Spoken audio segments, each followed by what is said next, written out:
that makes it in the episode too. Yeah. A little behind the scenes look at how the Remember the Times podcast is made. Hey, what's up? It's the Remember the Times podcast. I'm Mitch. This is AJ. We do our own camera work. I don't know if you know. Hello, everyone. It's pretty impressive. AJ, what the fuck are we doing here today? So we're just still going on Warped Tour. We have a lot of episodes on Warped Tour because, as we said, there's 44 dates, I believe, on this tour. Yeah, and we're knocking out like 3 per episode. We're trying. Ish. Because a lot of times, like, we got there. We remember, like, one small thing. We played. Yeah, on occasion. Yeah, there's going to be episodes that are all one day, I assume. The first 2 episodes were just one day. Yeah. But for as far as, like, not remembering stuff, the first day here, Dallas, per Sean's article, it said we got our first mosh pit of the tour. Huh. Some kids were dancing for our set. I do remember this day in the venue, but I don't really remember anything else that happened. I don't know about you. We played in Dallas. Yeah, I remember being there. Yeah. I remember getting our first mosh pit. I don't remember it like in conjunction with the show. I just remember being like, oh fuck, these kids are pitting in front of instead of like while waiting in line. Just can't wait. Yeah. Couldn't wait any longer. Save it, guys. It's a marathon. So this is our second show in Texas in a row. After Selma.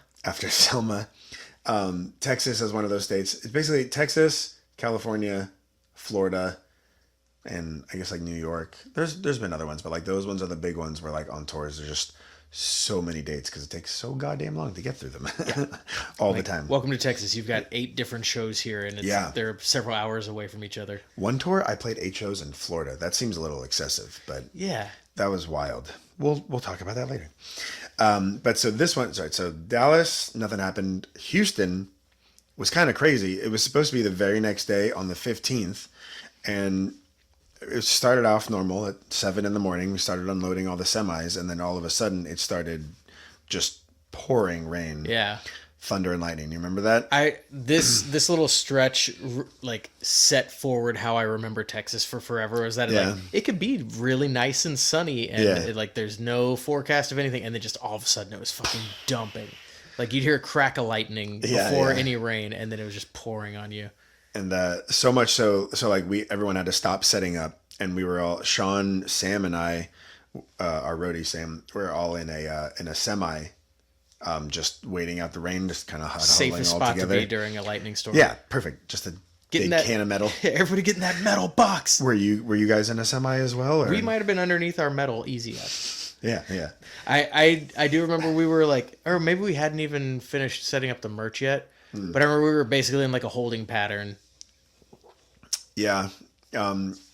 It had to have been like a half an hour because like everybody in there was like, we were just getting to know each other better. We're still like, pretty new to the tour. I definitely remember, do you remember Lisp? Yeah. The Bayside merch guy, his nickname was Lisp. He had like a whole sleeve of Where the Wild Things Are. Mm-hmm. Remember that guy?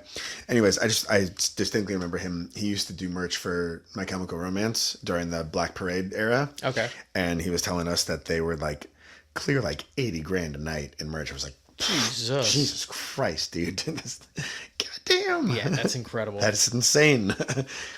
We were excited to, We're clearing like almost $1,000 sometimes. Yeah. And we had to really hustle for it. Yeah, we were basically forcing kids to give us their money. Yeah. But so it rained. It was raining so much, and the lightning was bad. So they actually had to postpone the show. We finally, after like half an hour to an hour, Kevin was like, "All right, we're gonna do it the next day. So everybody just pack your shit." So we did that, and we got a hotel room with the rest of the tour. It was a nice hotel room. I think Sam's dad had like points or something, our roadie Sam, and he got us the room. That sounds right. So we got like a little nicer room than told him the situation. Like we're kind of stuck in Houston right now. Yeah. Like if had he not done that, we probably just would have been at like a Hojo's down the street. Yeah, or in the van. Yeah, or in the van. But because of that, we got to stay with the rest of the tour and partay and such. So that was really fun. And then they just did the Houston date was just moved to the 16th, but they moved almost the entire tour inside the Reliant Center instead of in the parking lot and on the field. You remember the indoor day? I remember that and it's wild to think about now that, like, imagine an entire festival, like, it gets rained out and they're like, it's cool, we'll just do it tomorrow at like a slightly different venue. Yeah, which is crazy. They were able to do that. So we were the only band, because, us and Fathom played during the line, so we still played outside. And I definitely remember pictures of this. But then our merch tents and all of the other bands were inside, which was honestly very nice to wear a shirt and not be in the sun for a change. Yeah. And we all look like, we actually had showered. And so we looked nice. Yeah. And, but I just remember it being kind of like echoey because there was like 5 stages going on in there or whatever the hell it was. There's a lot of pictures of us on that day, I remember. So you'll see all those ones on our Instagram and TikTok and such. But that was a really nice day. I enjoyed that one. I don't know if you remember too much else about that one. I didn't remember playing indoors until you mentioned it. Well, so we didn't play indoors. Well, yeah. Well, but all the bands were playing indoors, and I remember it being like a cacophony. It was so miserable to just like sit there all day and just your bands just bouncing. It was like, not meant for that. Like we did decent in merch, but it was pretty tough to get people to listen to us because it was just such a fucking like wall of sound hitting you. And I remember this being more of a thing second time through, but the first time is like you're screaming all day trying to hawk merch, and then you're also playing at least once during the day. Mm-hmm. The wear and tear is rough. We should have thought about all that more. Because now I'm like so careful with my throat. But like, what else could we have done? We wouldn't have been selling the merch that we had if we hadn't been like personally yelling it. We would have had to bring like, multiple merch people. Yeah, which then cost money, and then we didn't have room in the van. It's just true. It's a tough call. Yeah, it did have to be, especially because like people want to meet the band more than. I think it had gravitas where it's like, and I'm the singer. Yeah. Would you like to listen to it and look me in the eyes while you listen to me sing? Like, especially in your case, like everyone, unless you're AC/DC, everyone wants to meet the singer. Yeah. Most of the time. So yeah. So yeah, you kind of had to, but so that day very much sticks out in my head. Mm-hmm. And then so then we had a day off again to get to Atlanta. So we finally leave Texas after 4 shows? 3 or 4? 4. Yeah. 4 shows, right? Well, Selma, Dallas. Houston canceled. Houston played, if you're counting that as 2 shows. Okay. But anyway, so now, so we're going to Atlanta. And keep in mind, this is before GPS was a thing. So we had to... we would go to that internet trailer that we talked about a few episodes back, where Sean would do the whole tour. Once night hit and when the tour was done, somebody had printed off because they knew everybody was coming for fucking just a giant stack of MapQuest for all the bands to take. But I think you picked it up at the internet bus. Yeah. You'd go and you'd get your handout of like, here's how you get to the next fucking thing. And you'd look at it and go like, holy shit, it's like 900 miles away. Yeah. Oh my God, let's start driving. We got to go. It says here estimated time is 12 hours. So there's a couple things I remember about this. I remember getting lost like in the morning. Like I think of the drive like on the 17th driving to Atlanta, and we like kind of like we're going through a neighborhood. We got lost. We got lost. And this was my first time in Georgia. And I just remember we like pulled off the freeway. We were trying to get our bearings, and there was just a house that had a whole garage door painted with a Confederate flag. Cool. Yeah, we're in Georgia. We're not in California anymore. Yeah. I don't think we're even in 2000s anymore. Keep driving now. And then we stopped at a McDonald's.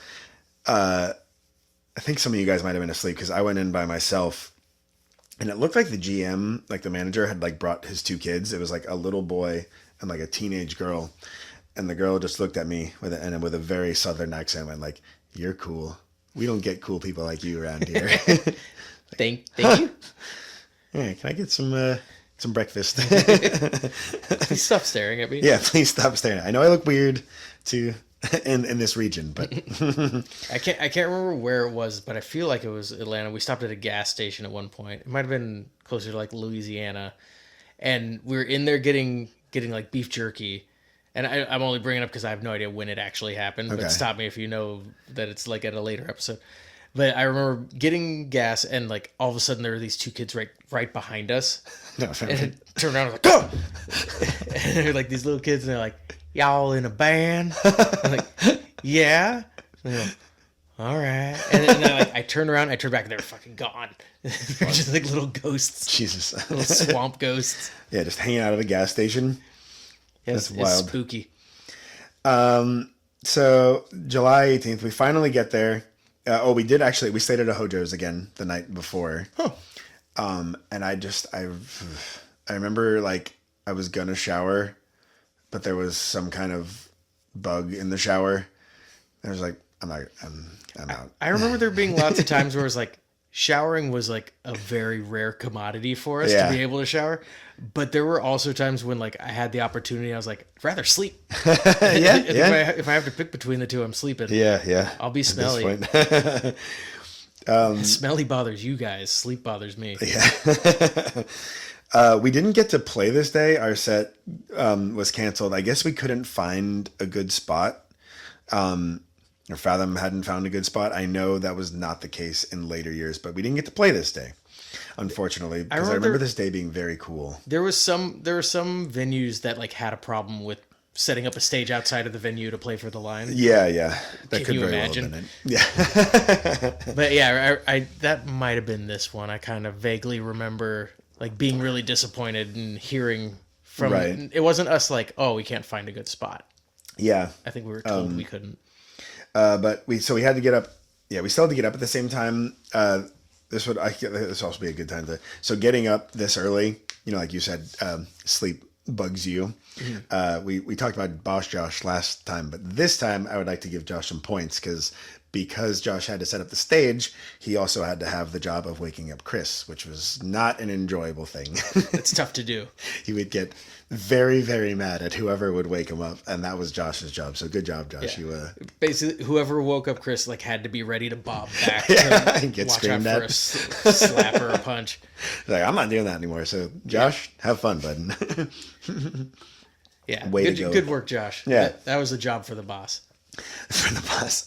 I do remember Fletcher asked me to go watch Under Oath with him backstage that day, so that was a really cool. Under Oath. I don't know about you. Every year we did this, there was like one band that like I hadn't listened to before that. I feel like I came away with like a new band that I listened to. For me, that year was Under Oath. I don't know about you. What was yours? I came away like still not listening to Under Oath. Yeah. Was there a band that like you? I'm not off the top of my head. Yeah. I'm because I'm mixing it up probably with the other two or two. Yeah. But yeah, I do remember there being like bands like, oh, who is that? Yeah, and then go to check them out, or like getting CD swap with them or something like that. I don't know, just their set was really awesome, and then like even the songs, like I had heard their album and I didn't care for it that much, but it came off so much heavier and more awesome live. I was like, all right, I'm gonna listen to them now. Actually did feel that way about Taking Back Sunday. Really? I think they were in 07.